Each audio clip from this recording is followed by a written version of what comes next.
Math mastery hub में आपका स्वागत है। आज हम इंटरमीडिएट बोर्ड परीक्षा 2024 की दृष्टि से प्रायिकता के महत्वपूर्ण प्रश्नों को हल करेंगे, जिसका पहला प्रश्न दिया है। कह रहा एक पाशे को 2 बार उछाला जाता है। यदि उनके सतहों पर आए हुए अंकों का योगफल 6 हो तो आए हुए अंकों में से कम एक 4 होने की सशर्त प्रायिकता ज्ञात कीजिए। तो मान लेते हैं अंकों में से कम एक 4 होने की घटना E1 माना। E1 इक्वल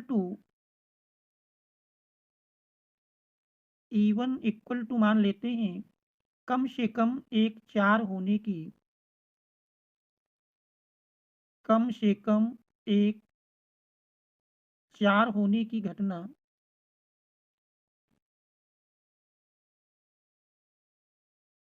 इसके बाद अंकों का योगफल 6 होने की घटना को E2 मान लेते हैं। तो E2 इक्वल टू अंकों का योगफल अंकों का योगफल 6 होने की घटना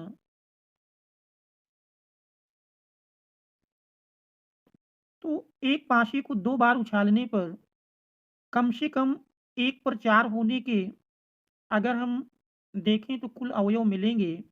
T1 इक्वल टू कम से कम 1 पर 4 होने के लिए 1 4 2 4 3 4 4 4 5 4 6 4 और 5 4 1 4 2 4 3 4 4 लिख गया है 4 5 4 6। तो इस प्रकार से देखें तो ये कम से कम एक 4 होने के अनुकूल ढंगों की कुल संख्या है। इसमें अगर देखा जाए तो ये हमारे 1 2 3 4 5 6 7 8 9 10 और 11 प्राप्त होते हैं। इसके बाद E2 के अगर हम अवयवों को लिखें तो घटना E2 के अवयव मिलेंगे। E2 इक्वल टू E2 में दिया है अंकों का योगफल 6। तो अंकों का योगफल 6 में पहला अवयव हमारा 1 5, दूसरा 2 4, 3 3, 4 2, 5 1। ये अंकों का योगफल 6 होने के कुल अवयव होंगे। अब हम E1 इंटरसेक्शन E2 यदि देखें E1 intersection E2 equal to तो दोनों में अगर देखें तो पहला था कम से कम एक 4 होने की घटना, दूसरा है अंकों का योगफल 6 होने की घटना। तो दूसरे में कम से कम एक 4 वाले देखेंगे तो हमारा 2 4 और 4 2 यानी 2 अवयव मिल जाते हैं। 2 4 4 2। तो इस प्रकार से हमको ज्ञात करना है अंकों का योगफल 4 6 ज्ञात है और कम से कम एक 4 होने की सशर्त प्रायिकता यानी हमको P E1 अपान E2 का मान निकालना है। P E1 upon E2 equal to formula है P E1 intersection E2 upon P E2 लिखें या N E1 इंटरसेक्शन E2 अपान N E2। तो इसमें हम देख रहे हैं N E1 इंटरसेक्शन E2। तो N E1 इंटरसेक्शन E2 में अवयवों की संख्या अगर देखा जाए तो अवयवों की संख्या इसमें हमारी प्राप्त होती है। E1 इंटरसेक्शन E2 में देख रहे हैं 2 अवयव हैं, जबकि N E2 E2 में कुल 5 अवयव दिए हैं। तो अभीष्ट प्रायिकता मिल जाएगी P E1 upon E2 equal to 2/5। यही हमारे दिए हुए प्रश्न का उत्तर होगा। तो यह हमारे प्रश्न का उत्तर होगा। अब हम देखते हैं अगला प्रश्न। हमारा अगला प्रश्न दिया है। अगले प्रश्न में कह रहा 52 पत्तों की अच्छी तरह फेंटी गई ताशों की गड्डी में से एक के बाद एक करके 3 पत्ते बिना प्रतिस्थापित किए निकाले गए।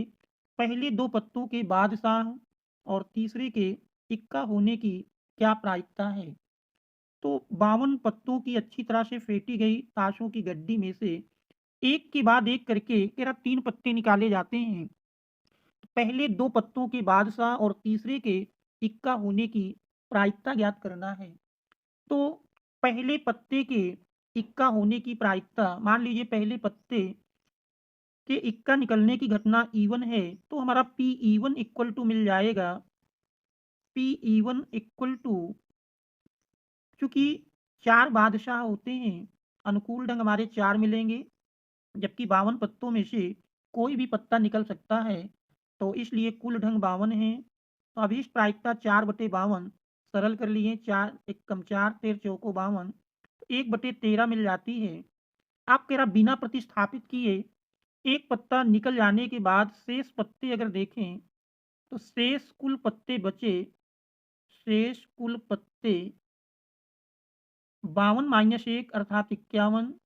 शेष बादशाह अगर देखें, तो शेष बादशाह की संख्या मिल जाएगी 4, टोटल 4 में से 1 कम हो गया, यानी कि 3।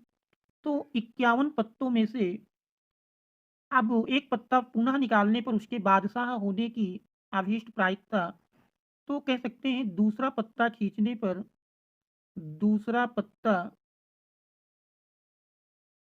निकालने पर उसके बादशाह होने की प्रायिकता, उसके बादशाह होने की प्रायिकता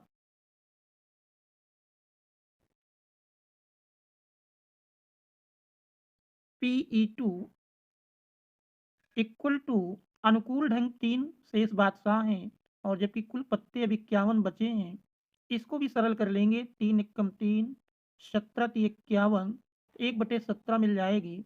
अब शेष पत्तों की संख्या अब मिलेगी, शेष पत्ते बराबर 51 माइनस 1 अर्थात 50।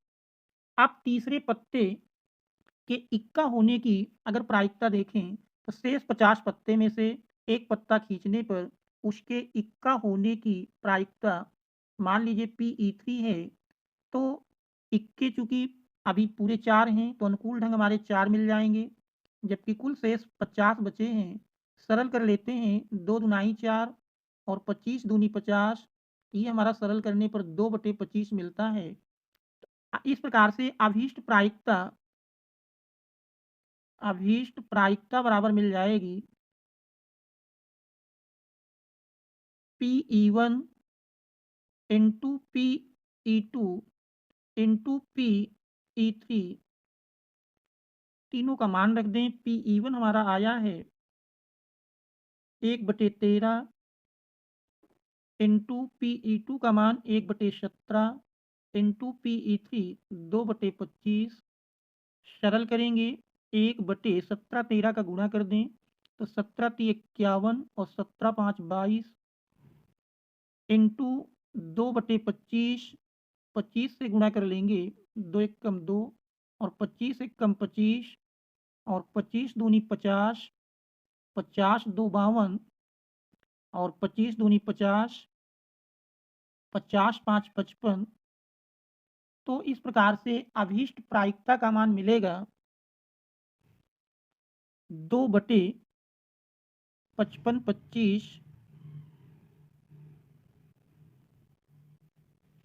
तो यही हमारे दिए हुए प्रश्न का अभीष्ट उत्तर होगा। अब हम देखते हैं अगला प्रश्न। अगला प्रश्न है, दिया है 2 पासे एक साथ फेंके जा रहे हैं, तो कम से कम एक 6 आने की प्रायिकता ज्ञात कीजिए। तो 2 पासों को एक साथ फेंकने पर हम जानते हैं कुल ढंग बराबर 36 होते हैं, तो NS बराबर 36 मिल जाएगा।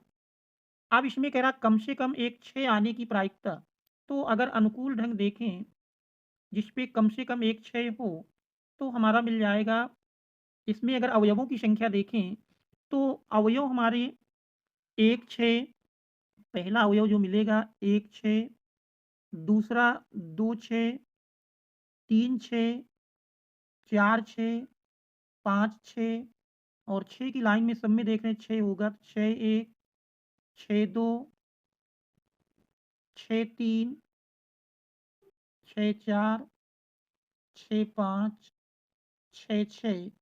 तो इस प्रकार से देखें तो इसमें कुल अवयव हमारे मिल जाएंगे 1 2 3 4 5 6 7 8 9 10 11। तो अनुकूल ढंगों की संख्या 11 मिल जाएगी। तो अभीष्ट प्रायिकता का मान मिलेगा अनुकूल ढंग बटे कुल ढंग यानी NE अपान NS। NE 11 है, NS 36 है, तो 11 बटे 36 यही हमारे दिए हुए प्रश्न का आंसर होगा। Thanks all of you for watching.